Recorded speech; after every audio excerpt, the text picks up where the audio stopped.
This is Burnout Paradise Remastered. We're on Xbox Series X.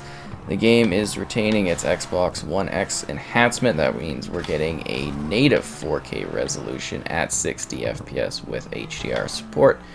And yeah, it looks really wonderful. It plays entirely cleanly the whole way through. And it's kind of just a really great racing title if you are a fan of this nostalgic experience. It features all of the DLC content that was released for the game, and generally a host of other improvements. Now, when I say all of the DLC, you know, that includes the big surf, all the vehicles, all the extras, and then, you know, other tweaks to the actual game include like certain visual things, cinematic stuff, texturing, and everything like that. It's just generally the same experience you remember, but obviously playing infinitely better. So yeah, it's kind of a very fast-paced, blistering, intensely combative type of racing title that features a fairly large city area that you can go through, a little bit of a country area, but it's very much road set despite being sort of an open world racing title.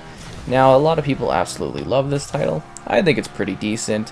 You know, it hasn't necessarily aged the best in terms of content, but there's still quite a bit to do here and a lot of fun that can be had as you're, you know, blisteringly blazing along the track. And then there's also like this element of multiplayer that you can get into so that you can play with other people very easily, very seamlessly for a variety of game type options if you would like to do that. Or you can just play by yourself, and there's a number of races you can do, different checkpoints for fixing your vehicle, lots of different collectibles to gather, and a number of different things to see along the way. Now, I don't necessarily have the highest of nostalgia for this series, but, you know, I've definitely... Wow, do I keep totally bailing out here? Jeez, it's ridiculous. But, yeah, I have had some fun times playing this on a couple different platforms, actually, I think, too. Specifically the remastered version. I've tried a couple different places, and I gotta say, like, this is just really quite the way to go, just in terms of like the visual quality, the fluidity. It's fantastic. Like, this is the best way that you can experience this game. I'm trying to find like these different shortcuts and stuff, because at this point there's like collectibles and I'm kind of just fooling around. But yeah, the races offer a really kind of open way to do things, which is different. There's another one. And, yeah, they're definitely not quite as structured as they would be in a modern racing title. Where he's supposed to go off into the water like that. That's funny. And I say that kind of in, like, the best of ways, but yeah, some of the racing points and setups definitely haven't necessarily aged the best.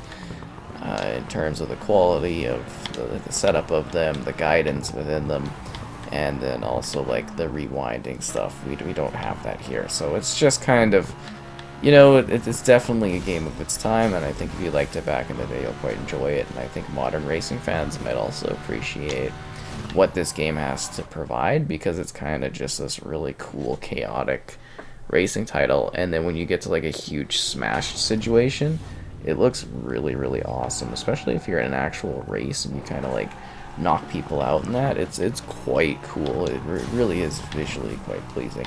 And I thought this car might look cool because it's one of the fancy cars, so you can pull off cooler things, but I assume just a nice kind of scenic drive around the area might give you a decently good idea of what, you know, the environment looks like. I should also mention that this game has one killer soundtrack of its time. Look at that dynamic, glass breaking. Totally worth getting wrecked, man. Don't worry, the car's gonna be fine.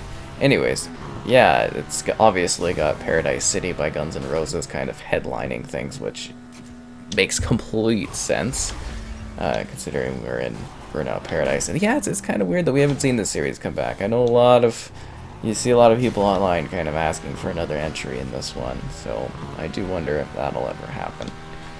I think they're kind of busy trying to get Need for Speed off the ground again, though, so...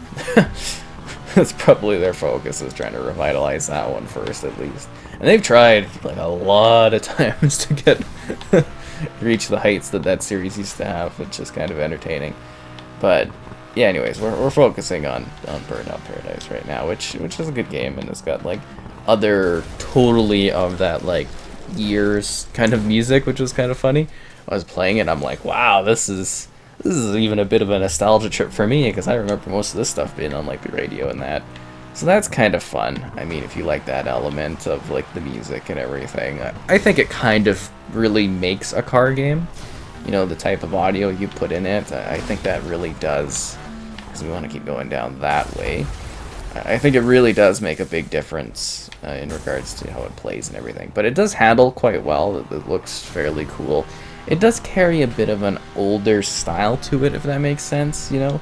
The environment doesn't necessarily have a lot of color. It's more of like these grays and browns used, which was very much the palette for the time, right? It was not as colorful as we get in games nowadays. I think that had a lot to do with the technology and trying to make things look gritty and stuff, but it still has its moments. It's got like a pretty cool like downtown area, and again, all these different areas you can smash. Like, there's a good amount of content here. It's definitely one of the more finishable racing titles, if that makes sense. Like, that's not a bad thing, but it's one where you could actually realistically not spend your entire life sitting here kind of going through and doing stuff.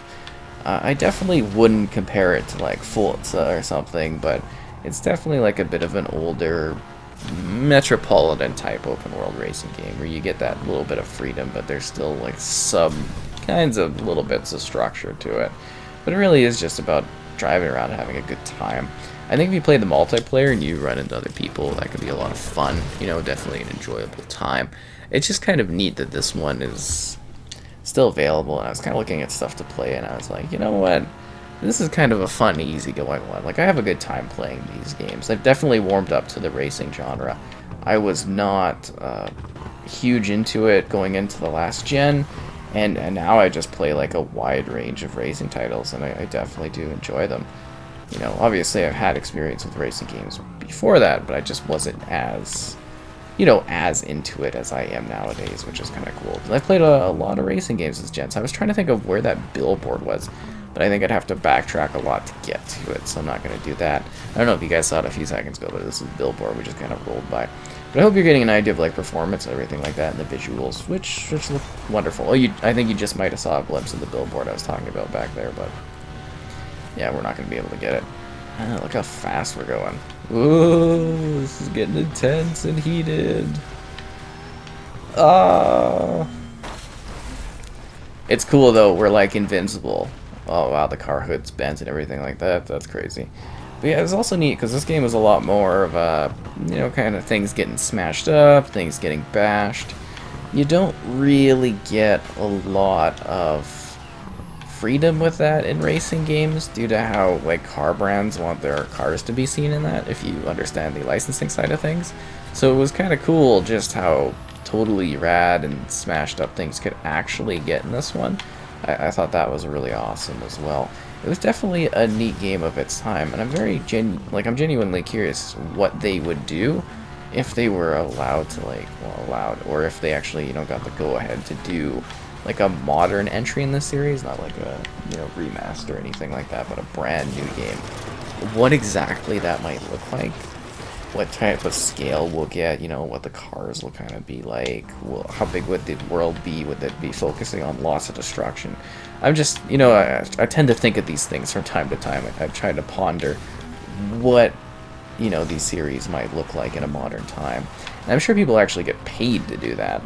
Not just me, where I think about it, maybe do some writing or some video stuff, but, you know, I'm sure there's people sitting there at companies right now kind of throwing together ideas of what they would do to revitalize series. I love just going into the slow motion. Like, it looks so cool. But, yeah, I think this offers a good amount of content.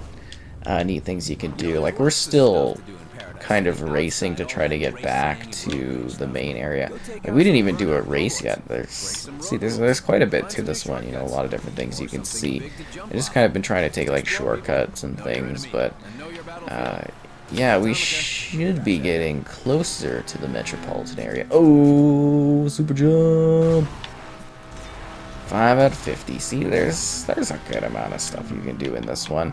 I even got an achievement, learning to fly. successfully land 5 super jumps. It doesn't tell you how many you didn't successfully land, am I right? Oh, I should have taken the billboard there. That's disappointing.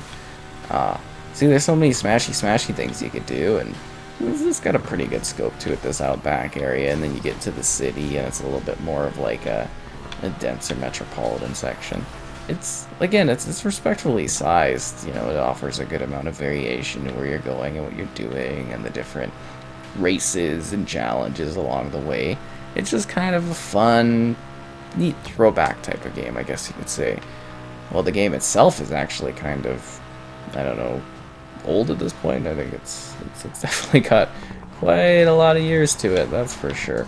But it's playing cleaner, looking better on console than it ever had in the past. I think this is kind of a cool game for those, you know, maybe trying to give it a whirl for the first time. Like, it feels like racing games were meant to be 60 FPS. You can feel that, like, as I'm driving through here. Like, this was how it was meant to be. And I actually wonder if they could have pushed it even further now that we've got the new, you know, consoles and stuff in. That's something else I ponder too, if they would go back and boost it, which I don't think they will, just how much further they could actually go with this one, because I think it'd be really neat.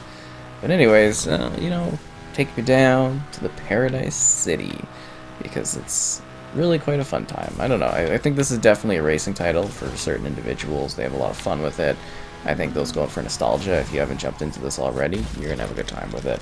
For newcomers, it's a different kind of racing game. I think you might find it to be kind of entertaining, to be a little bit fun. If you can play with friends and stuff, that's pretty cool too, or randoms, or just, you know, play the game entirely by yourself, do all the single player stuff. Totally up to you as well. Oh, woo!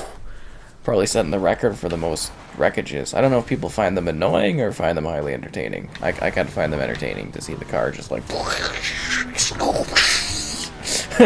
all in the slow-mo. I don't know. I think it's a little bit cool and a little bit different because you don't get that too many racing games. But anyways, I hope you enjoyed this look at Burnout Paradise on Xbox Series X.